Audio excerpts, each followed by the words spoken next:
Over the last decade or so, adult entertainment has gone from a seedy vice to a huge part of online culture. It used to be the case where the only place you could find content from these individuals were the sites that made them famous. Now they're everywhere. Take Mia Khalifa for example, who we'll be using as a case study in today's video. She's being interviewed by mainstream media, podcasters, and if that's not good enough for you, she's having Q&As at Oxford. There's a clear agenda to normalise this sort of content.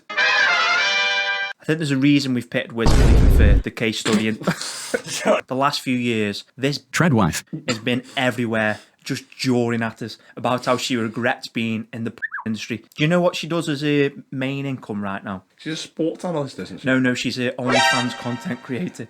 Right, so she clearly regrets it. Would you class? Yes. Would you class OnlyFans as free? Yes. What's changed? What does she regret? I'll tell you what's changed. We watched a BBC clip. No, not that sort, before watching this. And she was saying now there's no benefit for the creator being an adult entertainer because it's out of your control. Whereas now, as an OF creator, you get to make what you want, put out what you want. She doesn't regret being an adult entertainer, she regrets getting into it the way she did. Yeah. If OnlyFans existed way back in... When did she start this? 1285. If she started OF in the Crusades, it wouldn't have been a bad thing because she still gets to be naked on camera. There's a point I won't make, so what we'll do is, we'll play this YouTube short now. We'll get into the context of the point that I won't make next. I think that sites like OnlyFans are... I'm pausing after 0.1 seconds. Where's this? Oxford University. Incredible outlets for women who have already entered the sex work industry and want to do it in a safer way and in a more ethical way.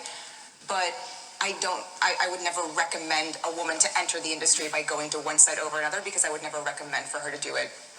Full stop. On the grounds of what she says on the surface, you'd listen to that and it actually sounds like you can somewhat agree with it. She's saying that she doesn't advise women getting into this. Mm-hmm. She's trying to position herself as she's some like morally enlightened person now. She's made the mistakes. I don't know that she's got some sort of lesson to teach. I've been made the mistake, so you don't have to. Okay, I can get on board with that.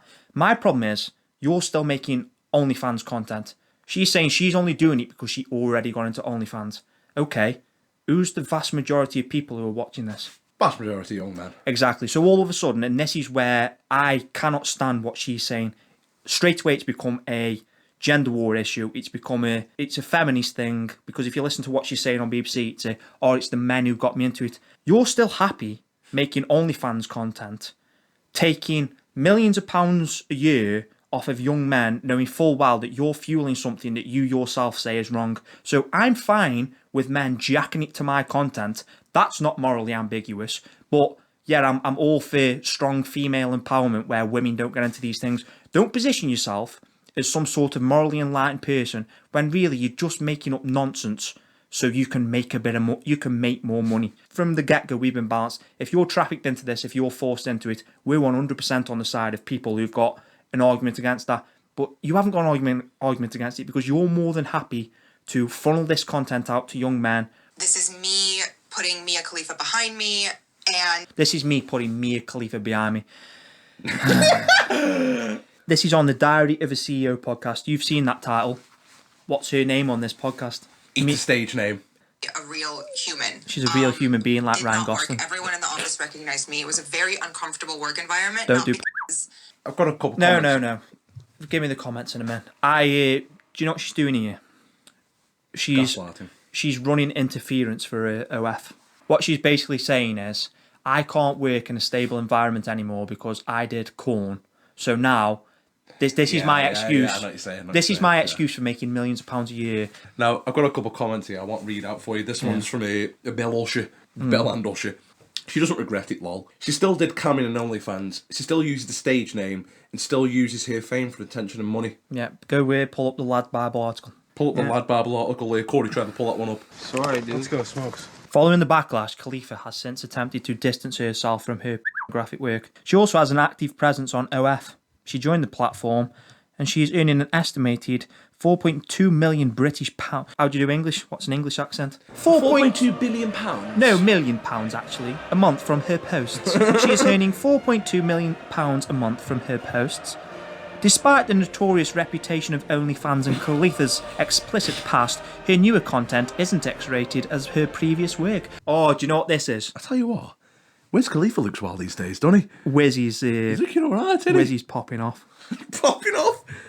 Wiz Based. opened up in more ways than one. Bro, how did the Lad Bible go from cheeky Nando's and funny videos to proper like gaslighting us into loving pornography? Because it was always made by left-wing Treadwife. Yeah. who went university just to have a good time, and they thought, oh yeah, I love tits, me. They wanted to go university, get they didn't get any so they thought, if I become a male feminist, then I'll get some but that's an issue for another day. Yeah.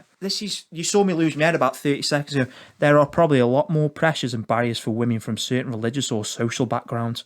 Listen, anyone can get the on camera. I can have a go. I could get the hammer and John don't. Thomas out. Basically, she's saying that Muslims and Catholics should be able to get the out too. But remember, she advises young girls not to get into this. But there's also...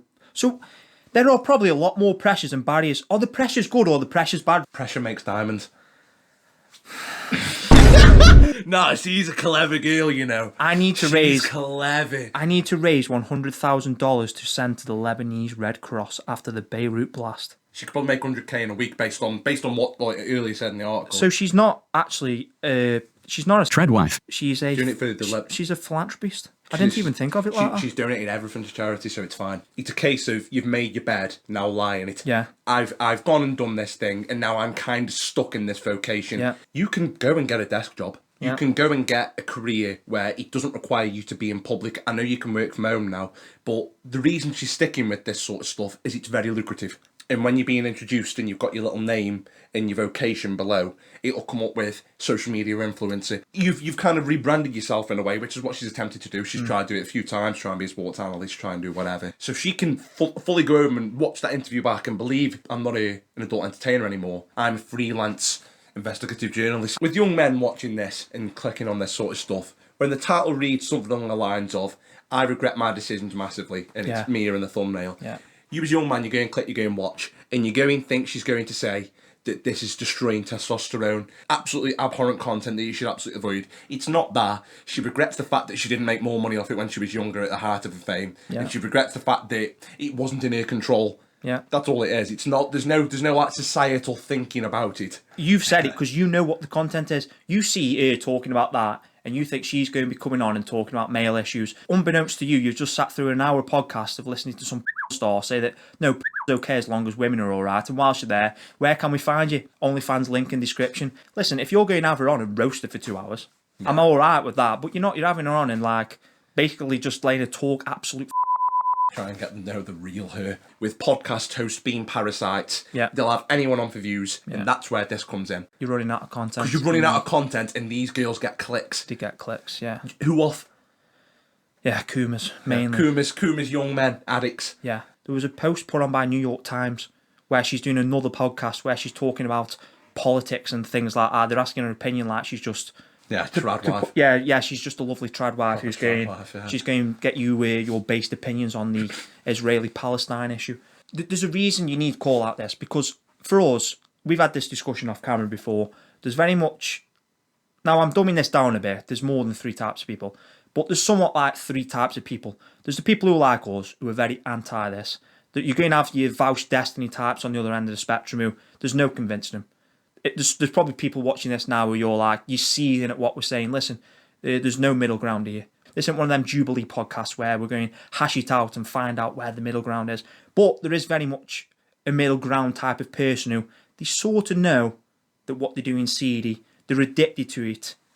And I think this is where content like this can be beneficial towards these people. As much as it's become a bit of a cringe thing over the last couple of years, NoFap has helped young men out massively. The anti-prawn movement has helped young men out massively. Yeah, and even if we're not talking about the greater masculinity movement or whatever, we can just attest to it ourselves. Mental clarity. Yeah. I've been given a part of my brain back. Permanently gooned out. As much as we call these sort of people out, your Hamzas who've been addicted, been in the trenches and come out the other side better people. Do you know what I mean? Oh yeah. We've called out the masculinity movement a million times before, but it's still a lot better than at least than whatever this movement is. The normalisation of nastiness. Hamza's never had Mia Khalifa on his podcast. If Hamza did have her on, I actually think Hamza would terror a new one. Yeah. Do you know what I think it mean? would. So as much as we can call issues on the masculinity movement, it's a net positive still. At least you haven't got guys like Diary of a CEO. You're thinking, oh, I'm going to get based financial tips. No, you're going to get a OnlyFans. Treadwife. So, Mia, what are you doing tonight? Come on then, mate. Give us a YouTube outro. Smash that like button, guys. I think the point we want to end on, we've covered it before, but I'll say it again. It's a cultural insemination like I've never seen. I mean, there's Netflix series about the creation of P-Hub. Yeah. There's on YouTube, it's being pushed. You've got your Pillow Talks. I have never seen anything like it in a decade. We use Mia because she is the perfect case study. She is trying to rebrand herself, and by all rights, has successfully done so. Yeah, smashed it. It is something that we think should be avoided, and what most logical people would seem to be avoided, but YouTube would have you believe otherwise. These platforms would have you believe otherwise. If you disagree with us, leave us a comment telling us how based and smart we are. And if you agree with us, leave us a comment telling us how based and smart we are. Good night. And I'm about to bust